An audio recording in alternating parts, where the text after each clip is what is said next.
scratch my head and go, huh, no wonder. John 1:51, and Jesus said to Nathanael, right? Yeah, the guileless one. Jesus says to Nathanael, truly, truly, I say to you, you will see the heavens open and the angels of God ascending and descending on the Son of Man. Now, again, I don't know what that means. But my glory theory makes it go, oh, see angels ascending and descending on the Son of Man. So my glory story makes that, like, that's one interpretation. Wow. You know, I wonder if the glory of Jesus is there and it's a time of angelic coming and going. I don't know. I think that was Jacob's meeting. Yes. Right. Jacob's ladder. Which was that, you know, in any way related to this glory theory. Yeah, you'd have to at least give it a nod. Pardon? Isn't that what the shepherd saw when he first got Oh, here? yeah, definitely. The glory of the Lord. Yeah, we didn't talk about that. And the angels. Yeah, exactly. Very good. The angels and the glory of the Lord shone around them. Two separate things. Angels and glory. Good point. Good point. Yeah. Revelation 21. I already mentioned this, but I'll read it. Revelation 21, verse 23. And the city of the New Jerusalem has no need of the sun or the moon to shine on it, for the glory of the Lord has illuminated it. And the nations will walk by its light, and there will be no night there, etc., etc. Let me go back to. Oh, did I answer my question about Isaiah chapter 4? How could clouds stop the rain? There's no cloud that can stop the rain. But if there is in fact a canopy of some kind around the planet Earth, rain could cease. So that could possibly be interpreted as the end of storms. Now, we like rain, but we don't like storms.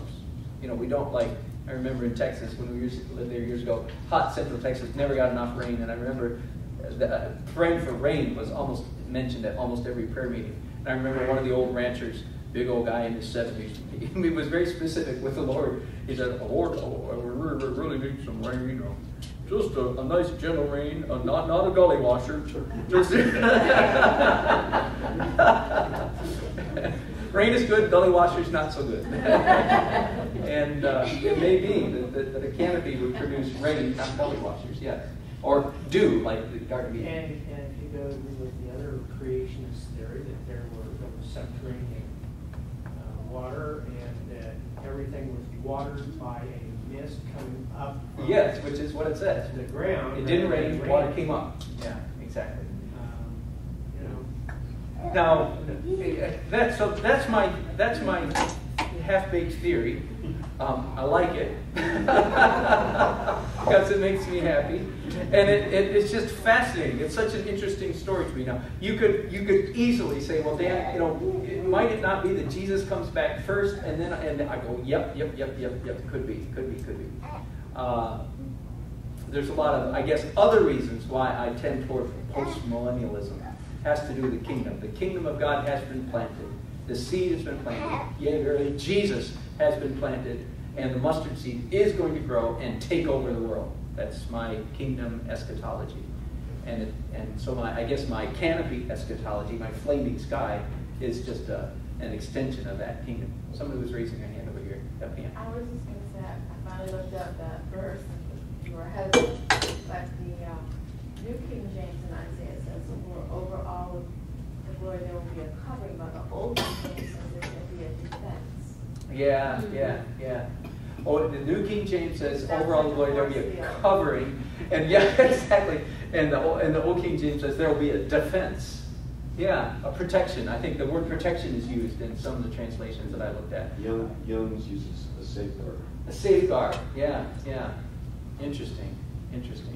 And again, there's no cloud that can be a safeguard from storms unless, as I said, unless it can't be. And, you know, go ahead and tell all your friends that Dan's crazy and this is what he's teaching. We'll see if he goes through it. I'm going to deny it. No, I'm going to. You didn't hear it here.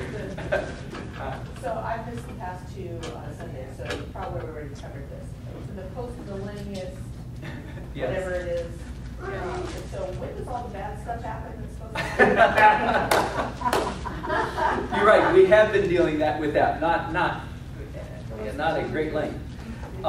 There's two basic theories. If I could break it down, two basic theories. There's a whole bunch of subdivisions, but one is that all the bad stuff that we read about in Matthew 24 and Daniel and Revelation has already happened and is happening. Now and before? Yeah, Oh. it's happened and is still happening. Okay. The other theory is it's all happening in the future. And Where are you? Well, we did 10 weeks of introduction to the book of Revelation last year, and my basic conclusion is I know nothing. Okay, that's the point. So you're a Schultzian. Yeah, he's a Schultzian. Yeah, I know nothing. Sergeant Schultz eschatology.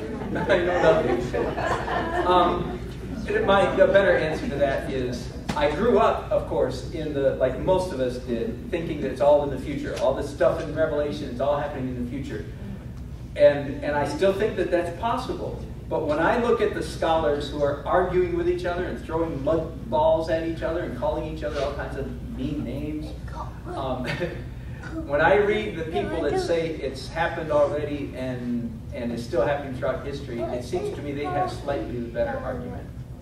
Now, I just lost a whole bunch of friends who believe this, but I'm still friends with them. So the 1,000-year reign that God let Satan out to do, you think is already happening and has been going on and will continue for a little bit longer and stuff? Do you think this is as bad as it? That's a good question, because I didn't answer all the scriptures. Because then there's Paul that says, in the latter times men will be lovers of themselves and and Peter. And we did deal with this in the last several weeks. The Peter passage, 1 Peter, 2 Peter 3. What is it? That just like there was a flood, that this world's going to be destroyed by fire. That we didn't settle it, but we opened up that can of worms and tried to deal with it. I think Paul's statements that in the last days troublesome times will come describes all of history, clearly. Right. Plus, psychologically, I've said this before too, I think psychologically there's something in the human psyche that always has the feeling that things used to be better.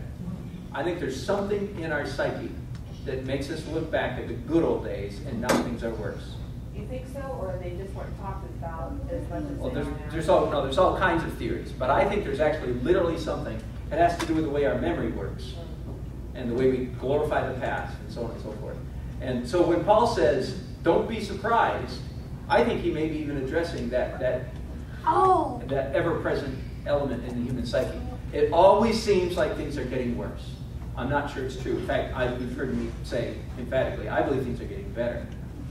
But better through the human race is going through cataclysms of whatever, of badness. The human race seems to have to learn every lesson the hard way. So I'm not saying nothing. I'm not saying there will be no nuclear holocaust. There might be.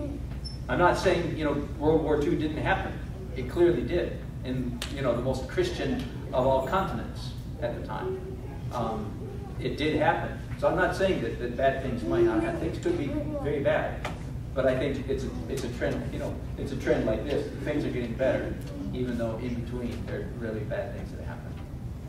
So we learn every lesson the hard way, apparently. Yes? Well, the glory of the Lord is going to cover the earth. And we're all still there.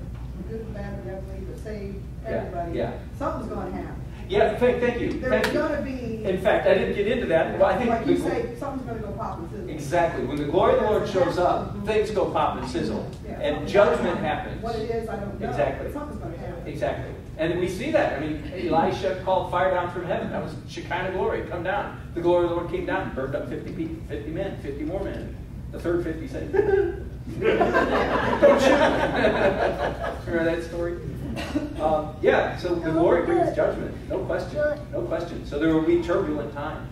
And that's how I would take even one of the verses we just read. Dan, we started all this. Well, and this is where I've been going through this stuff about eschatology since back in my college days and whatnot.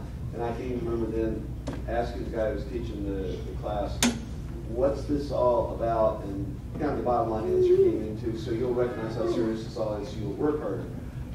Wait. Let's say that. Say that again. That's the traditional view. Right.